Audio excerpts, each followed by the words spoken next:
So I know you've been into that kind of shit, like Alexander the Great. Yeah. And all the different Belisarius and all conquerors. these guys. Yeah. Pippin, Charlemagne, Clovis.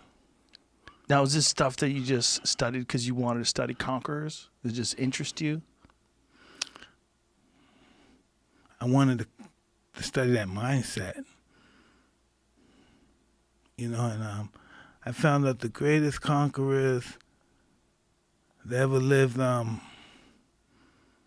farmers. You know, farmers, sheep herders. Somebody that we wouldn't think that's important and stuff. And then as they became great through that, they gave birth to great children who were born with greatness, like Alexander the Great and stuff. Like Philip the Macedonian, that whole bloodline of Alexander, they were all kings, but they were all very small and insignificant. Until it was one Alexander before him that was pretty great and fought against the Persians, but eventually they lost, and they pretty much kissed the Persians' asses. You know what I mean? The Persians put them in a position of power until Philip Macedonia came, who had the nickname a.k.a. Philip the Barbarian. And he wanted to go across there and enslave all the Persians and everybody after that, the world. And Alexander the Great, mother, who was a really interesting woman, I'm trying to say Albanian maybe, and they had a different kind of study and worship and stuff back then. So he got caught up in that. His family didn't like her for that, but she arranged for Alexander's father, I think, to be killed, for Alexander to have the power. Then her kids had the power, and she could lead through her kids while he was on campaigns, right? And when he was on these campaigns, now that his father was gone, he just conquered everything. But when he ran into the Afghanian people, he fell in love with them. He wanted to interbreed with them. He wanted to create a new race of Afghan. He just madly fell in love with them, and that's pretty much why his family, not his family, but the Greeks went mutiny on him, because they were jealous that they were giving big positions to the Persians. No, Afghanistan. He loved them. He even quote, Afghanistan is the most beautiful people in the world. God must have loved them more than anybody. He made them beautiful. He really fell in love with them. When did you start getting really into like conquerors? When did you start 15. Really? You're 15? Yeah. What introduced you to it?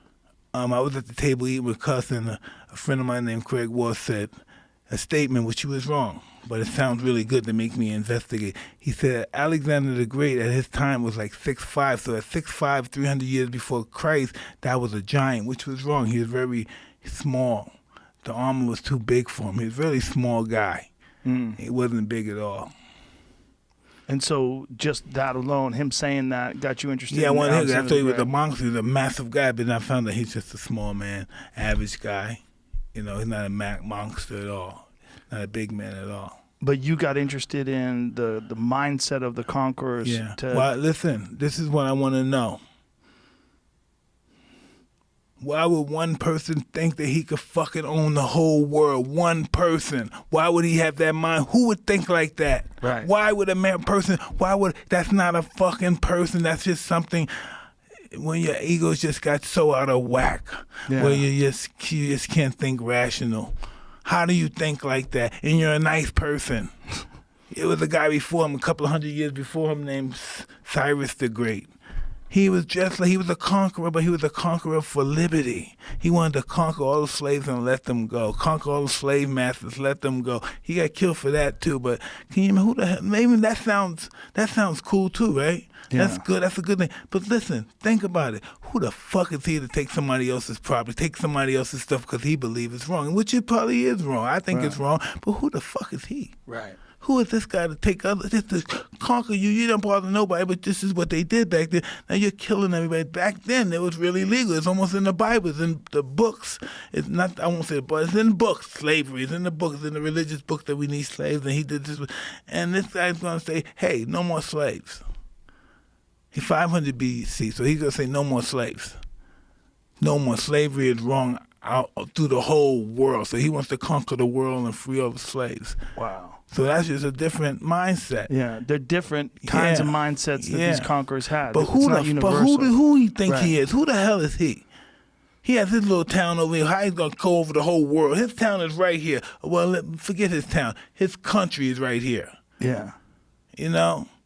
And he haven't even conquered his country yet. Now he's going to conquer the world and liberate freedom, make freedom. What kind of guy? Now that's nothing. If that's not somebody on drugs, you tell me. No, you tell me. Now be honest. If that's not somebody high, you tell me. It could be coke. No, it's something. It's something. Now, I'm going to free everybody. Right. This is at 500 BC, this is, slavery is what it is. This is the way of the world. No, I'm going to free all the slaves. That's pretty crazy. I'm going to free everybody. What did you get out of like reading about their mindset? Like studying Temujin, studying Alexander the Great? Like what did you get out of reading about their mindsets?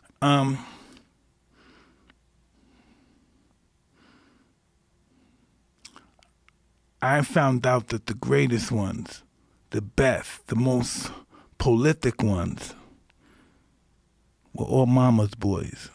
Really? Yeah, afraid of their mother. Wow. Napoleon, Alexander. You know what I mean? Wow. Genghis Khan too? Yeah. Really? Yeah. What do you think that is? Huh? What do you think that's all about? Highly respect their mother. I think I think their mothers were the first, especially Alexander the Great. I think she was the first stage mother. I think there was some before her too. You know, because Cleopatra was one. That's just what they were. At the end of the time, they were wanted to lead through their sons or their daughters or something like that. Oh, okay. Like that parent that takes their kids to athletic events and screams and cheers and pumps them up and no. It's the parent whose child word is law, and I want to be able to have that word. Okay. Do you get that? Yeah. My son is the king. Right. Of this country or a couple of countries, but I want my thought to be in his mouth, come out of his mouth. Do you think the parents convinced the child that they were that special that they should run the world? Some of them do, but as some kids get older, like Ivan the Great, Ivan the Terrible, they get older and then they realize these people weren't right towards me, and they start killing his sponsors or the people that were ripping step-parents and stuff. You know, some of the kings did it too, you know. So when you were studying this, when you were coming up as a boxer and you're studying all these conquerors, you were trying to understand their mindsets. Yeah. And you were trying to apply that to your own life? Pretty much, yeah. Did you get anything out of it? Yeah. Yeah? Yeah. What did you get? Like how did it apply to your own life? Well, at the end of the day, they all ask God for forgiveness. All of them. So when you're reading all these books about all these conquerors, when you're a young man and you're on your way to becoming the youngest ever heavyweight champion, and you're trying to take on the mindset of the conquerors, and you find out they all ask God for forgiveness. Yes. How did that affect you? That was pretty cool, because by that, I learned greatness was the willingness to die. By, doing research on these particular individuals. And that's what they were willing to do for greatness. And you you heard about Achilles and stuff. He what did he want? A short life of greatness than a long life of obscurity. Yeah. So he took the short life, and that's what Alexander did. When you study these people and you take that conqueror's mindset, did you get anything out of that? Did you apply that into your own pursuit as a champion? Absolutely, because you have to listen. Alexander the Great was 32 and he conquered the known world. Yeah. In 10 years.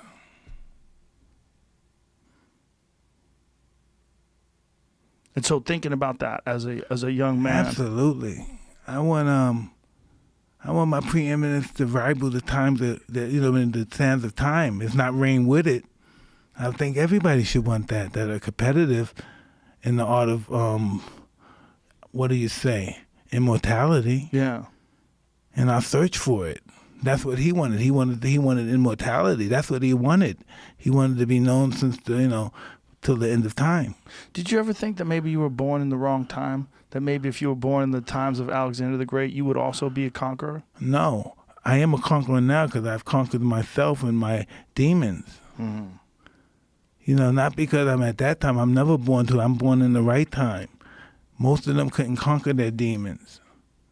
That's why they ask for forgiveness from God, all of them. Because just like the gentleman that discovered Alcoholics Anonymous, you know. Yeah. He inspired. Maybe he had a problem with alcohol at the end, but how many people have he inspired? Yeah. That is so much bigger than him succeeding or not with his problem. You know what's interesting about him is he was interested in LSD. Bill Wilson, yeah. Yeah, that was a big thing of his. That's what instructed him to have the program. Yeah. To develop the program. Yeah. When you're talking about they all would seek forgiveness from God, it's so interesting to me that you turned to cannabis, and cannabis allowed you to forgive yourself. Yeah, listen, the reason why they ask for forgiveness for God, this is interesting that you said that, is because they believed they were God. And they had to, at the end of the day, realize and check themselves. That they're not. Yeah. They're not God. And then they've done horrific things. Oh, yeah. At the end of his life, he was so forgiving and giving everything away and so sorry for everything. Wow. He didn't know how to forgive himself either. He didn't know how do you do that when you think you go, how do you forgive yourself? Yeah. So at the end of the day, he said, look, the man who conquered the world died with nothing in his hand. He gave everything away, had no swords or nothing. Wow. He was so freaked out about dying, being the rich guy and stuff, and having so much property and having the world like he possessed, because he had the world. It's this gentleman that Eugenius, forgot the guy that they named Sloth after, the animal sloth. Mm-hmm. Eugenius, I don't know, but he was he's considered a homeless bum nowadays. Today he would be called a bum, a homeless guy, whatever. And Alexander been watching him. This is how keen he is. He's watched this guy for years. And he said, listen, before he became king of Greece, he's watched this guy. This is when he wasn't king of, and he said, hey, listen, I watch you and I have everything. And I'm unhappy and you don't have nothing. So what can I do to you to make you happy? You know what he said? Know what he had the balls to say? He said, first of all, you can be kind enough to move out the way of the sun and then allow me to enjoy my day. And he couldn't conceive of somebody to turn him down for riches and stuff. He couldn't conceive of it. It just blew his mind. He was so blown away, he couldn't even kill a guy for disrespecting him. He was just blown away. He said, I have everything. And he realized he wasn't happy. He had it all. He's the king of Greece. He didn't even know where he was getting ready to go. He's getting ready to be king of the world, but he's the king of Greece and he's just not happy. And he has everything. So he thinks by conquering the world is going to make him happy. And he did. And what happened? He turned into a drunk. Wow. Imagine that. It's crazy. That's why he experienced a new drug. See, listen, when you went on a campaign, know what I thought? I thought when you went on a campaign, the movies lie. They say you go on a campaign to just around 300 gladiators or what, 10,000 soldiers. No, they bring their whole family with them. It's like a party. Their wives, their kids, everything. They got the surveyors are with them. House builders are with them. The people who deal with agriculture for that time, everything's with them. Wine, even for they could test everything when they conquer. Conquering, you know what conquering is? We think that's glorious. Conquering is glorious. Know why? Because know why it is? Conquer is robbing, raping, illegally taking somebody else's goods and enslaving them. That's conquering. That's not good people. All the people we like, we say these guys, this guy, he conquered this, he conquered that.